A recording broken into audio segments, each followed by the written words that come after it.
آپ پر ہی تو صرف مان تھا بابا، وہ بھی آج ٹوٹ گیا، لیکن میں پلوشا کو ضرور بچاؤں گی۔ یا اللہ میری مدد کر، پلوشا کو بچا لے۔ دعا نے یونیورسٹی کا جانے کا ارادہ ترک کر دیا۔ اب جب تک وہ ہمایوں والے معاملے کو نپٹا نہیں لیتی وہ یونیورسٹی نہیں جائے گی۔ اس نے سوچا تھا، میں ہوں پلوشا سکندر، ایک عام سی لڑکی جسے لگتا تھا کہ محبت زندگی کی سب سے بڑی ضرورت ہے۔ میں وہ ہوں جو ہر جگہ ہر گھر میں موجود ہے۔ میں وہ ہوں جس نے زمین سمجھ کر قدم رکھا تھا، لیکن کیا معلوم تھا کہ وہ زمین دلدل نکل آئے گی۔ سمجھ نہیں آتی کہ آنکھوں نے دھوکہ کھایا تھا یا قدم غلط جگہ پر رکھ دیا تھا۔ میں اپنے ساتھ ساتھ ساری دنیا سے بھی ناراض ہوں، لیکن مجھے لگتا ہے کہ میرے ساتھ یہی ہونا چاہیے تھا۔ میں اسی کی حقدار تھی۔ میرا گناہ بہت بڑا تھا جس کا یہی کفارہ تھا۔ میں کبھی کبھی سوچتی ہوں کہ جن گناہوں کی سزا دنیا میں مل جاتی ہے، کیا ان کی سزا آخرت میں بھی ملے گی؟ پلوشا سکندر۔ حویلی میں معمول کے مطابق چہل قدمی تھی، لیکن آج یہ چہل قدمی کسی رقص کی تیاری کے لیے نہیں، بلکہ حویلی کی ملکہ کی طبیعت خرابی کی وجہ سے تھی۔ کل رات سے نور بانو کی طبیعت بہت خراب تھی۔ اسے تیز بخار نے آن گھیرا تھا، سر بھی درد سے پھٹ رہا تھا اور آنکھیں مسلسل رونے کی وجہ سے انگاریں اگل رہی تھیں۔ وجدان احمد کے جانے کے بعد وہ 2 دن وقفے وقفے سے روتی رہی تھی۔ ماضی کے سارے مناظر اس کی آنکھوں کے سامنے گھومنے لگے تھے۔ اس وقت بھی وہ اس بے سود سی اپنے کمرے میں لیٹی تھی۔ رشیدہ انگیٹھی تیار کر کے لائی تھی اور نظر اتارنے کے لیے 7 مرچیں بھی ساتھ لے آئی تھی، کیونکہ اس کا کہنا تھا کہ نور بانو کو ٹھنڈ کے ساتھ ساتھ بہت سخت نظر لگ چکی ہے۔ مگر وہ کیا بتاتی، اسے کیا ہوا تھا؟ جب کسی کا بھائی 9 برس بعد واپس لوٹے تو کیا کیفیت ہوتی ہے؟ بلکہ واپس لوٹنا شاید غلط ہے۔ وہ واپس کب لوٹا تھا؟ وہ تو بس اسے دعا سکندر کی موجودگی کی خبر دینے آیا تھا۔ کون تھی دعا سکندر؟ اس کی کیا لگتی تھی؟ وہ رشیدہ کو کیا بتاتی؟ اور بتانے کی کیا ضرورت تھی؟ وہ تو سب جانتی تھی۔ اسے معلوم تھا کہ نور بانو کو سردی یا نظر نہیں لگی، مگر کبھی کبھی خود کو دھوکہ دینا پڑتا ہے۔ اماں، وجہ بھاگ گیا ہے اماں۔ وہ کچھ برس پیچھے چلی گئی تھی۔ یہ کیا کہہ رہی ہے نور بانو؟ وہ کہاں جا سکتا ہے؟ عصمت بانو کے جو اس رات جمنے والی محفل کے لیے تیار ہو رہی تھیں گھبرا گئی۔ اماں، وہ اسٹور کا دروازہ کھول کر بھاگ گیا ہے۔ کہا بھی تھا کہ اسے قید مت رکھیں۔ نور بانو اپنے اکلوتے بھائی کے بھاگ جانے پر بے حد پریشان تھی۔ کیوں نہ رکھتی اسے قید؟ اگر وہ حویلی سے بھاگ گیا ہے تو سمجھ وہ مر گیا۔ کچھ دیر رو لے، پھر اسے بھول جا۔ عصمت بانو نے کہا تو وہ لرز گئی۔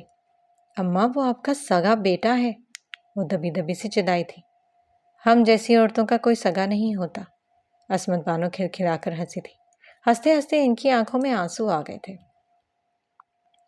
یہاں تک کہ ہم خود بھی نہیں، عصمت بانو یہ کہہ کر چلی گئی، جبکہ وہ ششدر سی وہیں کھڑی رہ گئی۔ وہ وجدان احمد کا اس حویلی میں آخری دن تھا۔ آج اس واقعے کو 9 برس گزر چکے تھے۔ وہ کہاں گیا تھا؟ کسی کو معلوم نہیں تھا۔ وہ 12 سالہ لڑکا کہاں جا سکتا تھا؟ ہاں، لیکن جب اس کے جانے کے 2 برس بعد عصمت بانو کا قتل ہوا تو ہر نیوز چینل پر اس کی خبر چھپی تھی۔ ہر اخبار اس خبر سے سجی تھی کہ لیکن وہ پھر بھی نہ آیا۔ وہ اپنی ماں کے مرنے پر بھی نہیں آیا تھا۔ وہ کیوں آتا؟ اسے اس کی ماں نے دیا ہی کیا تھا؟ نور میڈم کہاں کھو گئی ہیں؟ رشیدہ نے اسے پکارا تو وہ ہوش میں آئی۔ ہاں، نہیں، کہیں نہیں۔ وہ حال کی دنیا میں واپس آئی۔ خدا کے لیے میڈم، خود کو بیمار مت کرے، ابھی اس حویلی کو آپ کی ضرورت ہے۔ رشیدہ نے فکر مندی سے کہا تو اس نے گہرا سانس لیا۔ میری ماں کے قاتل کو تو تم جانتی ہو نا؟ اس نے پوچھا تو رشیدہ نے نظریں چرا دیں۔ یہ اس وقت کیسی باتیں کر رہی ہیں نور میڈم؟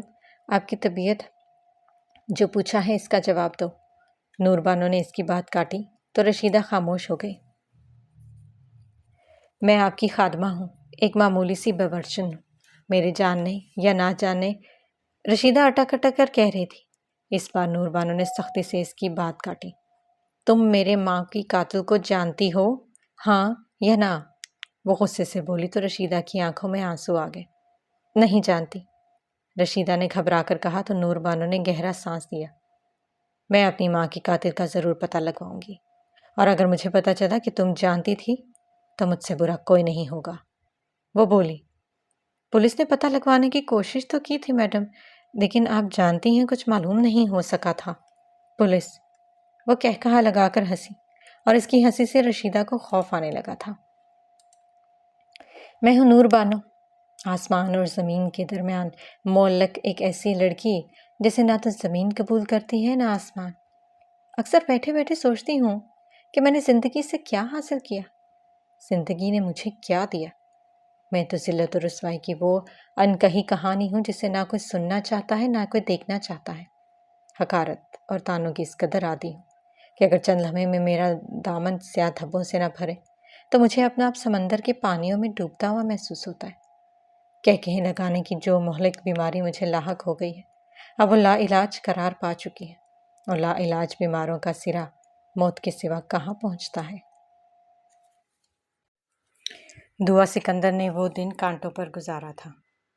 رات کی تاریکی چھا گئی تو وہ صحن پر آ بیٹھی۔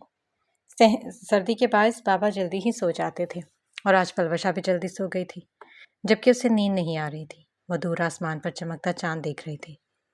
مجھے ساری زندگی یہی لگتا تھا کہ میرے بیسٹ فرینڈ میرے بابا ہیں۔ کاش میں بتا سکتی بابا کہ میں کتنا ہرٹ ہوئی ہوں۔ اس نے اپنے بازوؤں کا حالہ بنا کر گھٹنوں پر رکھا اور تھوڑی اوپر ٹکا دی۔ چاند بہت خوبصورت تھا۔ میں حسد کروں گی اپنی بہن سے، پلوشا سے، وہ سوچ رہی تھی۔ وہ روتی بہت کم تھی۔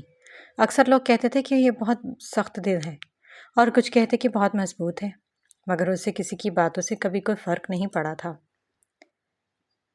اس نے موبائل اٹھا کر اس میں ہینڈ فری ٹھونسی اور سورۃ البقرہ کی تلاوت سننے لگی۔ جب آیت نمبر 138 تلاوت کی گئی تو وہ ٹھہر گئی۔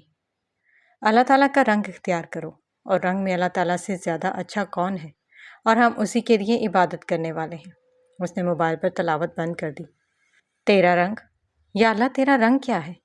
کیسے تیرا بندہ تیرے رنگ اختیار کر سکتا ہے؟ تیری عبادت کر کے یا تجھ سے محبت کر کے؟ بابا سے پوچھوں گی۔ اس نے سوچا، پھر اپنی سوچ پر مسکرائی۔ بابا، ہمایوں نامی شخص نے ہماری اچھی خاصی زندگی میں طوفان برپا کر دیا ہے۔ اس کو میں تو ڈھونڈ کر ہی رہوں گی۔ اس کے دل میں اس اندیکھے انسان کے لیے شدید نفرت ابھری۔ لیکن کیسے؟ اسے کچھ سمجھ نہیں آ رہا تھا کہ وہ کیا کرے۔ پھر اچانک اس کے ذہن میں جھماکا ہوا۔ وہ اٹھی اور کمرے میں آ گئی۔ ایک نظر پلوشا پر ڈالی جو بے سدھ سو رہی تھی، اور اس کے تکیے سے اس کا موبائل نکال کر دبے پاؤں باہر نکل آئی اور چارپائی پر بیٹھ گئی۔ فون پر پاس ورڈ لگا ہوا تھا۔ اس نے ایک پل کے لیے سوچا، اور پھر ہمایوں ٹائپ کیا تو اس کی توقع کے مطابق موبائل کھل گیا۔ اس نے ایک گہرا سانس لے کر واٹس ایپ کھولا۔ سب سے اوپر ہمایوں کا نام لکھا تھا۔ اس نے چیٹ کھولی۔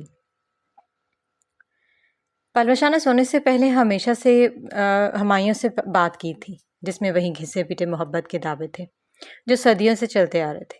وہ اوپر گئی۔ چند ہفتے پہلے والے میسیجز میں پلوشا نے ہمایوں کو بتایا تھا کہ دعا آپی کو اس رشتے سے اعتراض ہے۔ اس کے بعد ہمایوں کا میسیج تھا کہ اپنی بہن کی آواز سنائی، تو پلوشا نے اسے دعا کا کوئی وائس میسیج بھیج دیا تھا۔ دعا کو پلوشا پر جی بھر کر غصہ آیا۔ اس کا دل چاہا تھا کہ وہ پلوشا کو ایک زوردار تھپڑ لگائے، لیکن وہ غصہ ضبط کر گئی۔ تھوڑا اوپر سکرول کیا تو اس کی آنکھیں پھٹی کی پھٹی رہ گئیں، کیونکہ پلوشا نے اپنی تصویریں ہمایوں کو سینڈ کی ہوئی تھیں۔ ایک تصویر میں دعا بھی پلوشا کے ساتھ کھڑی تھی، مگر دعا نقاب میں تھی۔ یا خدا! دعا نے اپنا سر پکڑ لیا۔ پلوشا، تم اس قدر بے وقوف کیوں ہو؟ دعا نے بے بسی سے سوچا تھا۔ اس نے مزید اوپر سکرول کیا تو ہمایوں نے بھی اپنی تصویریں بھیجی ہوئی تھی۔ دعا کو یہی چاہیے تھا۔ اس نے تصویر کو غور سے دیکھا۔ وہ ایک ہینڈسم شخص تھا۔ دعا نے اسے اتنا دیکھا کہ اس کے چہرے کے نقوش اسے حفظ ہو گئے۔ میں تمہیں نہیں چھوڑوں گی ہمایوں، دعا نے سوچا۔ تبھی کسی نے اس کے ہاتھ سے موبائل جھپٹا تھا۔ اس نے یکدم پیچھے دیکھا۔ وہ پلوشا تھی جو ناراضگی سے اسے دیکھ رہی تھی۔ آپ کا جو پرفیکٹ بہن کا امیج تھا نا آپی، وہ آج ٹوٹ گیا ہے، پلوشا نے کہا تو دعا کھڑی ہو گئی۔ میری بات سنو پلوشا، ہمایوں ٹھیک آدمی نہیں ہے۔ بس کر دے آپی۔ ایک تو آپ بغیر پوچھے میرا موبائل دیکھ رہی تھی، اوپر سے میرے ہمایوں کو غلط انسان کہہ رہی ہیں۔ کیا چاہتی ہیں آپ؟ پلوشا نے اونچی آواز میں کہا تو دعا نے اس کے چہرے پر زوردار تھپڑ مارا۔ اپنی بکواس بند کرو پلوشا۔ اب اگر تم نے ایک لفظ بھی منہ سے نکالا تو میں تمہاری زبان کاٹ دوں گی، دعا نے غصے سے کہا تو پلوشا کی آنکھوں سے آنسو بہنے لگے۔ وہ یکدم خاموش ہو گئی تھی۔ تم نے اپنی تصویریں اسے کیوں بھیجی؟ دعا نے پوچھا، مگر پلوشا نے کوئی جواب نہ دیا، بس بے آواز روتی رہی۔ بولو پلوشا، تم نے اسے تصویریں کیوں بھیجی؟ اس بار دعا نے اسے کندھوں سے پکڑ کر جھنجھوڑا تھا، مگر پلوشا خاموش رہی۔ تم اس سے محبت کرتی ہو، ٹھیک ہے، لیکن وہ تم سے محبت نہیں کرتا۔ اگر وہ تمہاری تصاویر کو غلط طریقے سے استعمال کر دیتا تو تم کیا کرتی؟ دعا نے پوچھا۔ وہ ایسا نہیں ہے، اور وہ بھی مجھ سے بے انتہا محبت کرتا ہے، پلوشا نے سخت لہجے میں جتایا تو دعا کا دل چاہا کہ وہ اپنا سر کسی دیوار سے مار کر کھول لے۔ دیکھو، میں نے ہمایوں کو کال نہیں کی۔ تم نے جو میرا وائس میسج اسے سینڈ کیا تھا نا، اس سے استعمال کر کے اس نے وہ ریکارڈنگ کی۔ تم تو سائنس کی اسٹوڈنٹ ہو، تمہیں کیوں نہیں سمجھ میں آ رہی؟ دعا انتہائی بے بسی سے بولی۔ وہ روس میں موجود تھا۔ اس نے بابا سے جھوٹ بولا کہ وہ اسلام آباد میں۔ کیوں؟ اس کی وجہ اس نے بتائی۔ دعا پھر بولی۔ محبت میں وجوہات نہیں پوچھی جاتی، بس آنکھیں بند کر کے محبوب پر بھروسہ کیا جاتا ہے، پلوشا بولی، اور پھر وہی محبوب آنکھیں کھول دیتا ہے۔ دعا نے کہا۔ مطلب؟ پلوشا نے سوال کیا۔ دیکھو میری بہن، یہ کوئی مووی نہیں چل رہی کہ محبت کے چند ڈائلاگز بول کر مقابل کو ایموشنل کر دیا جائے۔ تمہارے دماغ پر ناولز اور ڈراموں کا اس قدر اثر ہو چکا ہے کہ تمہیں اپنی حقیقی زندگی میں ہی سمجھ نہیں آ رہی۔ دعا نے کہا۔ ابھی آپ کو محبت نہیں ہوئی، اسی لیے آپ حقیقت پسند ہونے کا غرور کر رہی ہیں۔ میری دعا ہے کہ آپ کو بھی کسی سے ٹوٹ کر محبت ہو اور آپ اسے حاصل نہ کر پائیں۔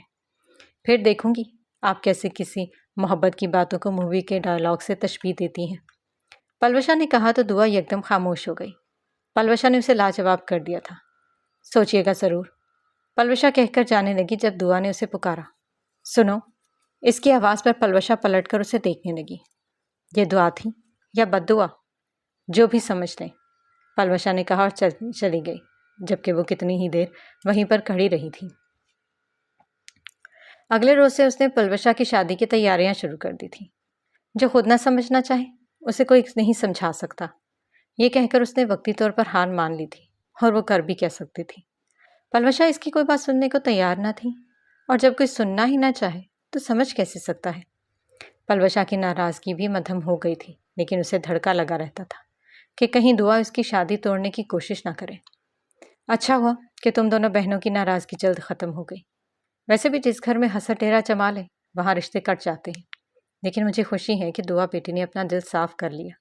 میں نے تمہاری ہدایت کے لیے دعا کی تھی۔ اس شام بابا نے کہا تو وہ فقط مسکرا کر رہ گئی۔ شکریہ بابا۔ کس چیز کے لیے؟ بابا نے پوچھا تو اس نے بابا کا ہاتھ پکڑ کر اپنی آنکھوں سے لگایا، اپنی دعا پر یقین کرنے کے لیے۔ اس نے کہا اور اٹھ کر باورچی خانے میں چل دی، جہاں دھونے والے برتنوں کا ڈھیر لگا تھا، جبکہ بابا اور پلوشا ایک دوسرے کو دیکھ کر رہ گئے۔ وہ ایک پرانی طرز کا چھوٹا سا مکان تھا۔ چھوٹے سے دروازے سے اندر داخل ہوتے ساتھ ایک طرف کھجوروں کا درخت لگا ہوا تھا، جس سے کھجوریں ذہن میں گرتی رہتی تھی۔ اس کے بعد چھوٹا سا برآمدہ تھا جس میں ٹی وی اور صوفے پڑے تھے۔ اس کے بعد 2 کمرے اور کچن۔ وہ یہاں 2 سال پہلے کرائے پر رہنے کے لیے آیا تھا، لیکن وہ اکیلا نہیں رہتا تھا، بلکہ ایک سرمد نامی لڑکا بھی اس کے ساتھ رہتا تھا۔ وہ لڑکا چند سال پہلے ایک حادثے میں اپنے ماں باپ کو کھو چکا تھا۔ اکلوتا تھا، اس نے اپنا گھر بیچا اور بزنس میں کسی آدمی سے پارٹنرشپ کر لی، لیکن قسمت کے کھیل کہ وہ بزنس کامیاب نہ ہو سکا اور خالی ہاتھ رہ گیا۔ وہ زیادہ پڑھا لکھا نہیں تھا، اس لیے کہیں نوکری ملنا مشکل تھی۔ اس لیے اس نے گلی کے کونے پر ایک چھوٹی سی دکان کھولی، جس کی وجہ سے اس کی گزر بسر ہو جاتی تھی، اور سرمد کی یہ سب کہانی اسے یہاں آنے کے چند ماہ بعد ہی معلوم ہو گئی تھی۔ یہ حادثے ہمارے پیاروں کے ساتھ ہی کیوں پیش آتے ہیں وجی؟ ہم انہیں اتنی جلدی کیوں کھو دیتے ہیں؟ تب اس نے سرمد کو روتے دیکھا تو وجہ پوچھی تو وہ پھٹ پڑا۔ اس روز اس نے سرمد کو گلے لگا کر کہا تھا کہ وہ اس کا دوست ہے۔ پہلے پہل یہ ہمدردی تھی، پھر پیار میں تبدیل ہو گئی۔ آج بھی شام کے وقت وہ کچن میں کھڑا پکوڑے تل رہا تھا جب سرمد اندر آیا۔ ارے واہ، آج تو وجدان صاحب پکوڑے بنا رہے ہیں۔ سرمد نے ایک پکوڑا منہ میں ڈالا تو وہ مسکرا دیا۔ موسم اچھا تھا تو سوچا انجوائے کیا جائے۔ وہ مصروف سے انداز میں بولا تو سرمد نے دوسرے چولہے پر چائے کی پتیلی رکھ دی۔ کچھ دیر بعد وہ برآمدے میں بیٹھے پکوڑوں سے انصاف کر رہے تھے۔ وجی، سرمد نے اسے پکارا۔ وہ کھانے میں مصروف تھا۔ کرائے کا انتظام ہو گیا؟ آج 10 تاریخ ہے، مالک مکان آتا ہی ہوگا۔ سرمد نے پوچھا تو اس کے کھانا کھاتے ہاتھ رکے اور اس نے سرمد کی جانب دیکھا۔ ایک بچے نے فیس نہیں دی ابھی تک، وہ دے تو کرایہ پورا ہو۔ پہلے ہی یونیورسٹی کے اخراجات اتنے زیادہ ہیں کہ کچھ سمجھ نہیں آتی، کیا کروں؟ اس نے کہا تو سرمد نے اپنی جیب سے کچھ پیسے نکال کر اسے تھمائے۔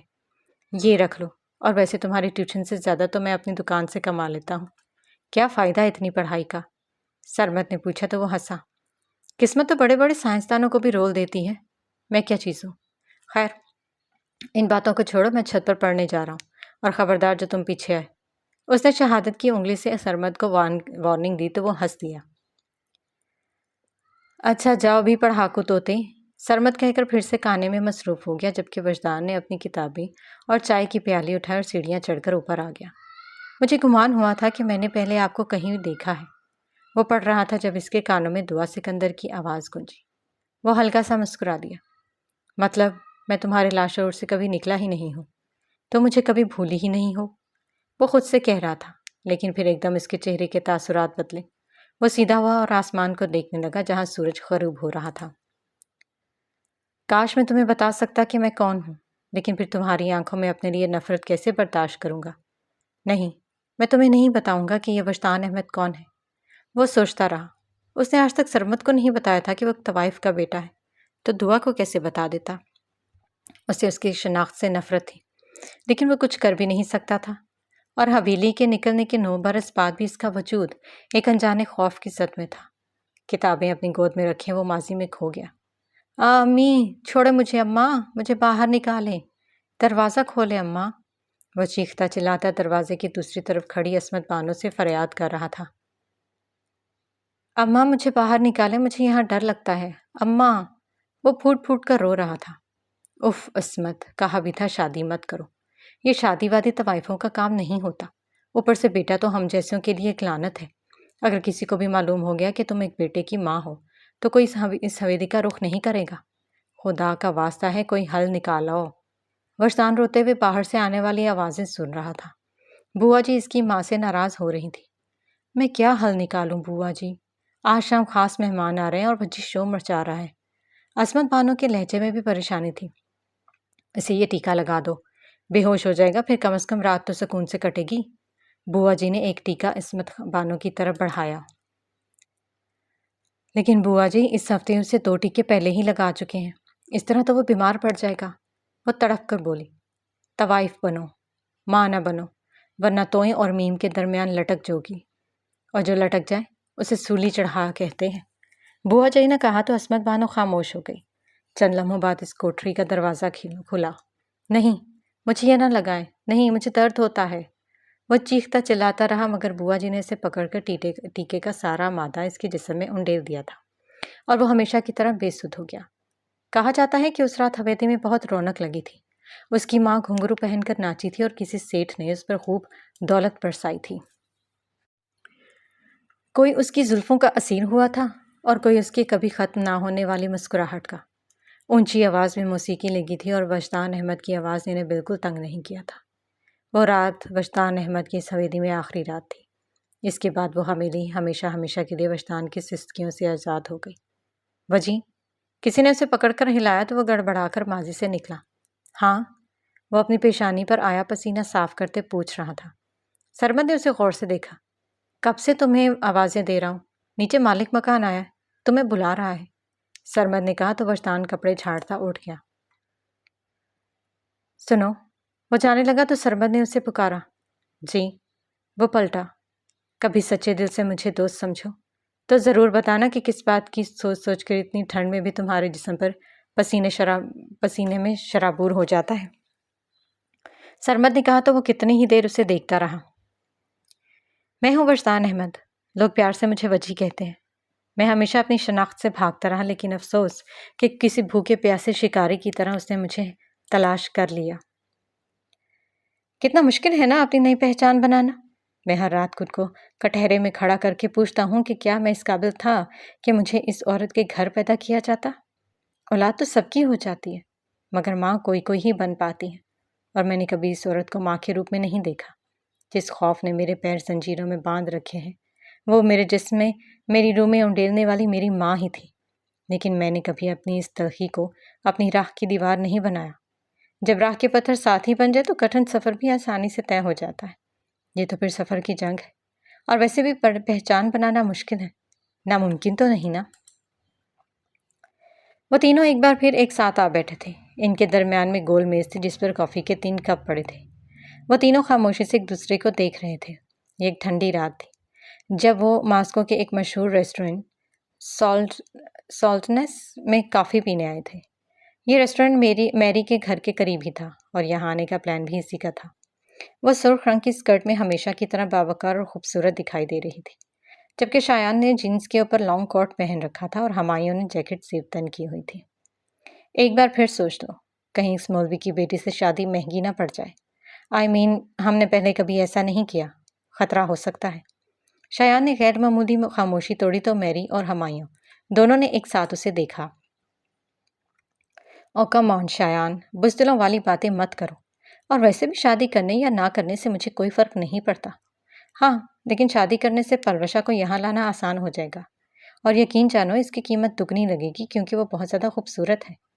ہمایوں نے کہا، خوبصورت مائی فٹ، اگر اتنی ہی خوبصورت ہے تم اس سے شادی کر کے وہیں پاکستان میں ہنسی خوشی کیوں نہیں رہنا شروع کر دیتے؟ اچھا ہے نا، فیملی بنواؤ اس پلوشا کے ساتھ۔ میری نے پہلی بار گفتگو میں حصہ لیا تو ہمایوں کھلکھلا کر ہنسا۔ یہ بھی اچھا آئیڈیا ہے ویسے، اسے میری کے غصے کی زیادہ پرواہ نہیں ہوا کرتی تھی۔ اب تم اسے تنگ مت کرو، یہ مذاق کر رہا ہے میری، وہ لڑکی خوبصورت ہوگی مگر تم سے زیادہ نہیں، شایان نے کہا تو میری کھل کر مسکرا دی۔ آئی لو یو شایان، وہ شدت جذبات سے بولی تو شایان مسکرانے لگا۔ آئی لو یو ٹو، شایان نے جواباً کہا تھا۔ لو جی، ان کا رومانس شروع ہو گیا۔ ارے او بھائی، ہم تینوں یہاں ہینگ آؤٹ کرنے کے لیے آئے ہیں۔ ہمایوں نے لفظ تینوں پر زور ڈالا تو شایان نے میری کو دیکھا، جبکہ میری ذرا سا شرما کر نظریں چرا گئی تھی۔ میں ہوں ہمایوں ملک، بدلے میں آگ میں جھلستا ہوا ہمایوں ملک۔ مجھے تسلیوں سے نفرت ہے، مجھے ہمدردیوں سے کوفت ہے۔ میں اپنے بدلے خود ہی لے کر حساب برابر کر دیا کرتا ہوں، یہ میری پرانی عادت ہے۔ کوئی مجھے دیکھ کر سمجھ نہیں کر پاتا کہ میں اچھا انسان ہوں یا برا۔ اگر ممکن ہو تو میں خود کو اس دنیا سے آزاد کر لوں، کیونکہ یہ دنیا مجھے میرا ماضی یاد دلاتی ہے۔ میں محبت اور عشق جیسے الفاظ سے شدید بیزار ہوں، لیکن اس تمام بیزاریت کے باوجود مجھے اسی لفظ سے آزمایا گیا۔ شاید جس چیز سے ہم دور بھاگتے ہیں وہی ہمارے نصیب کی کتاب میں لکھ دی جاتی ہے۔ میں اکثر سوچتا ہوں ایسا ہونا ضروری ہے کیا؟ اگلے روز صبح فجر کی نماز کے بعد بابا نے اسے اپنے کمرے میں بلایا۔ وہ ان کے حکم کی تعمیل کرتی ان کے کمرے میں آ گئی۔ پلوشا فجر پڑھ کر سو چکی تھی۔ جی بابا، کمرے میں داخل ہوتے ساتھ ہی اس نے پوچھا تو بابا جو اپنی کتابوں کی الماری میں سے کچھ تلاش کر رہے تھے اس کی جانب پلٹے اور مسکرائے۔ آؤ بیٹا بیٹھو، بابا نے کہا تو وہ چارپائی پر بیٹھ گئی۔ بابا بھی اس کے ساتھ ہی بیٹھ گئے۔ میری بیٹی ناراض ہے مجھ سے؟ بابا نے پیار سے پوچھا تو وہ بابا کو دیکھنے لگی۔ مجھے ایسا لگتا ہے بابا کہ مجھے آپ سے ناراض ہونے کا کوئی حق نہیں پہنچتا، دعا نے کہا تو بابا نے گہرا سانس لیا۔ دیکھو بچے، میں بہت کمزور انسان ہوں، مجھے محبتوں میں جدائی سے بہت خوف آتا ہے۔ بس میں نہیں چاہتا کہ پلوشا کو جدائی کی تکلیف برداشت کرنی پڑے۔ بابا نے کہا، وہ کہیں ماضی میں کھو گئے تھے، لیکن وہ شخص اچھا انسان نہیں ہے۔ آپ کیسے پلوشا کو ایک ایسے شخص کے حوالے کر دیں گے جسے آپ ٹھیک سے جانتے بھی نہیں؟ دعا نے پوچھا تو بابا کچھ پل لمحے خاموش رہے، پھر بولے، تمہیں کیسے معلوم ہوا کہ وہ اچھا انسان نہیں ہے؟ وہ ریکارڈنگ فیک تھی بابا، آپ اپنی بیٹی کا لہجہ نہیں پہچانتے؟ وہ بولی تو بابا کسی سوچ میں گم ہو گئے۔ اور کوئی بھی اچھا انسان کسی کی فیک ریکارڈنگ بنا کر اس کے گھر والوں کو اس کے خلاف نہیں کرتا، دعا نے کہا تو بابا نے گہرا سانس لیا۔ ہو سکتا ہے وہ یہ سب کچھ پلوشا کو حاصل کرنے کے لیے کر رہا ہو، اور محبت تو انسان کو کچھ بھی کرنے پر مجبور کر دیتی ہے۔ بابا نے کہا، ٹھیک ہے بابا، جیسے آپ کو مناسب لگے، لیکن میرا دل مطمئن نہیں ہے، دعا نے کہا اور اٹھ گئی۔ میں تمہیں کیسے بتاؤں بیٹا، میں محبتوں کی کہانی میں ظالم سماج کا کردار ادا نہیں کر سکتا۔ ہمایوں یقیناً اچھا ہی انسان ہوگا، بابا نے سوچا تھا، لیکن یہ بھی سچ ہے کہ اس کا دل بھی بے چین تھا۔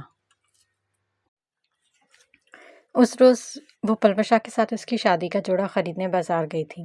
پلوشا نے ایک گلابی رنگ کا فراک خریدا تھا جس پر سفید موتیوں کا کام تھا۔ پلوشا بہت خوش تھی، آخر اسے اس کا محبوب ملنے والا تھا، وہ اس کا محرم بننے والا تھا۔ آپی، مجھے معاف کر دیجیے گا، میں نے آپ سے کچھ زیادہ ہی بدتمیزی کر دی تھی۔